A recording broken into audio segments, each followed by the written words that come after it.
berita Ramadan seputar pemilihan di KPU Kabupaten Semarang. Tausiah kami hadirkan podcast spesial untuk semua. Assalamualaikum warahmatullahi wabarakatuh. Waalaikumsalam warahmatullahi wabarakatuh. Semoga di bulan Ramadan ini yang penuh rahmat, kita semua diberikan kesehatan oleh Allah Subhanahu wa Ta'ala. Amin. Pada Tausiah volume 2 edisi Ramadan kali ini akan mengupas tuntas tentang perjalanan pemutahiran data pemilih pada Pilkada Kabupaten Semarang bersama Bapak Agus Tioko, Kadif Perencanaan Data dan Informasi. Silakan disapa dulu teman pemilihnya, Pak Agus. Baik, assalamualaikum warahmatullahi wabarakatuh, teman pemilih di Kabupaten Semarang yang di mana Anda berada. Alhamdulillah, puji dan syukur pada Allah Subhanahu wa Ta'ala, pada kesempatan ini kita bisa hadir untuk menyaksikan podcast bersama KPU Kabupaten Semarang. Alhamdulillah, Pilkada Kabupaten Semarang tahun 2024 sudah selesai dengan lancar ya Pak Agus ya. Amin, sudah lancar. Namun demikian, di balik kesuksesan Pilkada di Kabupaten Semarang, ada perjalanan panjang dalam pemutahiran data pemilih. Kira-kira Pak Agus bisa menggambarkan terkait dengan perjalanan pemutahiran di Kabupaten Semarang? Baik, terima kasih Mas Bita atas pertanyaannya yang sangat luar biasa terkait dengan Pilkada di tahun 2024 di Kabupaten Semarang. Itu tidak terlepas dari dinamika pemutakhiran data pemilih yang sangat panjang sekali. Nah, sesuai dengan PKPU 2 tahun 2024 tentang tahapan dan jadwal, bahwa di KPU Kabupaten Semarang itu pada bulan April, tanggal 24 April 2024 itu mendapatkan turunan data dari Kemendagri, di mana data itu berisi tentang DP4 yang kemudian kita mutakhirkan. Nah, pertama DP4 itu kemudian kita sampaikan kepada PPK dan PPS. Kemudian PPK dan PPS dari data-data itu kemudian kita mutakhirkan. Ada 1984 TPS. Kemudian tentu pemutakhiran data ini kita petakan. Dipetakan menjadi 1984 TPS. Kemudian 184 TPS itu kemudian di masing-masing TPS itu harus kita bagi pemilihnya. Contoh misalnya ketika satu TPS itu tidak lebih dari 600 pemilih begitu. Nah, di Kabupaten Semarang setelah data itu kemudian kita petakan, kemudian kita bentuk petugas pemutakhiran daftar pemilih. Nah, Pantarle ini itu kemudian bertugas untuk mencoklit pencocokan dan penelitian dari data-data yang sudah disampaikan. Nah, kemudian setelah dicoklit ini itu nanti akan berimbas kepada munculnya yang namanya DPS, daftar pemilih sementara. Nah, DPS ini kemudian kita tetapkan, direkap di masing-masing desa, kemudian menjadi DPSHP. DPSHP ya Mas Dita ya. Nah, untuk DPSHP ini nanti berada di kecamatan. Nah, DPSHP itu kemudian kita rekapitulasi di tingkat kabupaten, muncullah yang namanya DPT ya, DPT. Nah, DPT daftar pemilih tetap di Kabupaten Semarang. Nah, tentu dari perjalanan mulai dari pemetaan sampai ke DPT itu banyak dinamikanya. Misalnya ada pemilih pada saat coklit itu kita ada yang pindah domisili, ada yang kemudian tidak bisa ketemu orangnya di coklit, ada yang kita masuk tidak bisa masuk karena di dalam perumahan dan lain sebagainya lah. Problem-problem itu sebenarnya sudah ada. Nah, itu kira-kira gambaran sederhananya seperti itu Mas Dipta.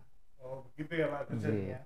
kalau saya mau tanya nih Pak Gus, apa saja kendala dalam pantarlih atau pemutakhiran data pilkada di Kabupaten Semarang ya Pak ya? Oh enggak. Kalau terkait dengan kendala, tentu setiap tahapan itu mesti ada kendalanya. Mesti ada kendalanya. Nah, eh, tidak tidak semua tahapan itu berjalan mulus itu tidak. Tapi terkait dengan tahapan pemutakhiran daftar pemilih itu kendalanya sangat banyak sekali.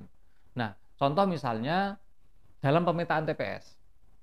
Pemetaan TPS itu kan di wilayah Kabupaten Semarang itu letak geografisnya sangat luas sekali. Padahal ada aturan kalau kita itu dibatasi tidak boleh melebihi pemilihnya itu jumlahnya adalah 600 pemilih.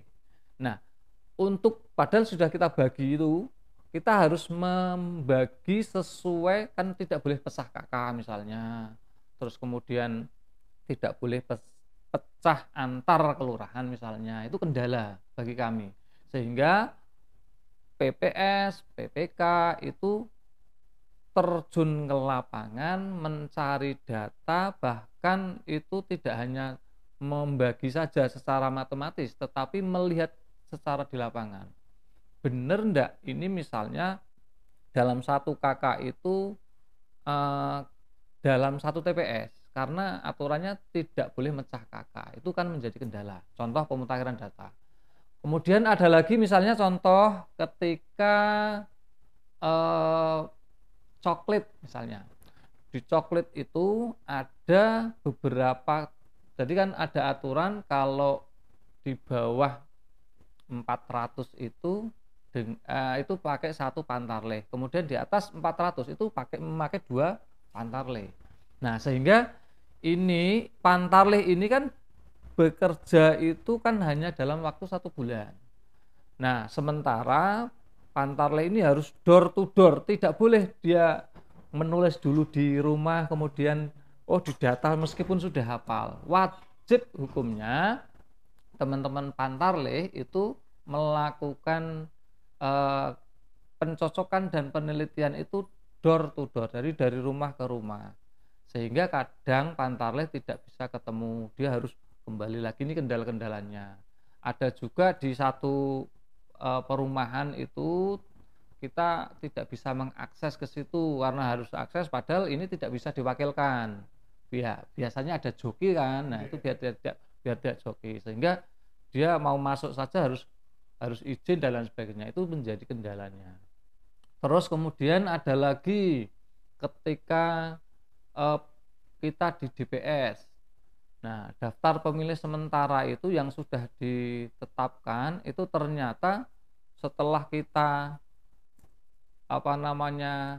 kita lakukan pemutakhiran itu ternyata ada beberapa yang memang masih ada beberapa yang ganda dan lain sebagainya. Nah, itu menjadi problem dinamika yang ada dalam pemutakhiran daftar pemilih. Begitu Mas Yuta. Oke, Pak Agus. Terima kasih.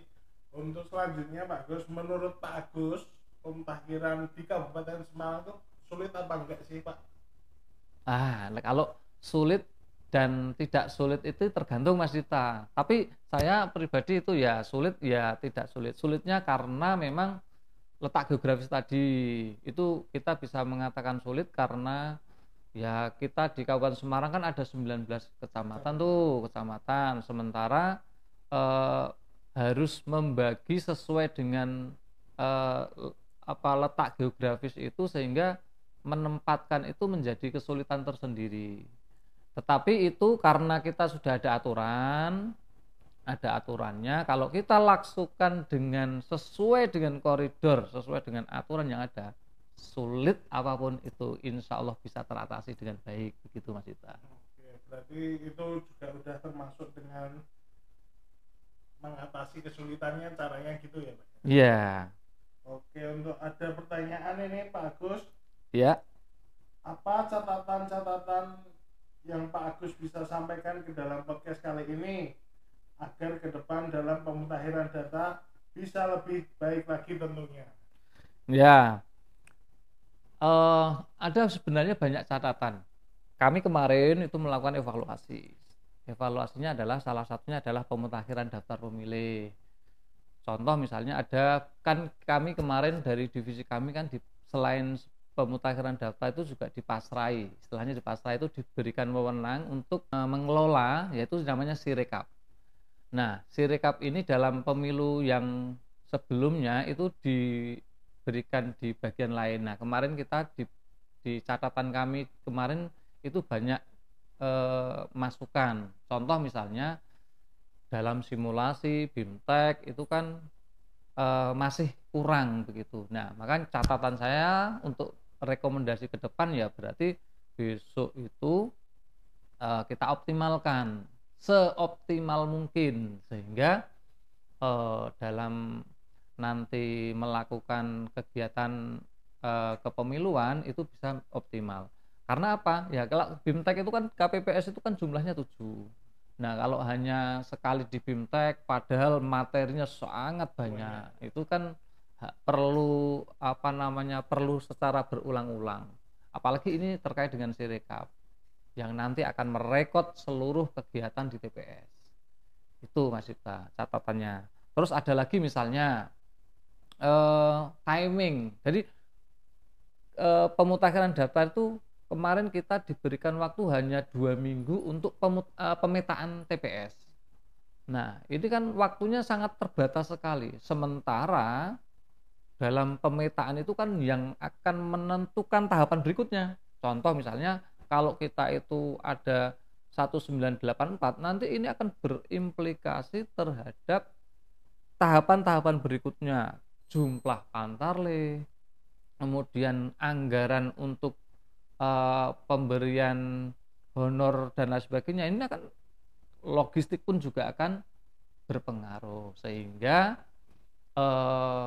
tahapan pemetaan itu tidak hanya waktunya tidak hanya terbatas kemarin, sehingga kita minta nanti ya timelinenya itu lebih perpanjang lagi. Itu satu. Yang kedua, kalau terkait dengan banyak kemarin di Mutarleh itu tahapan-tahapan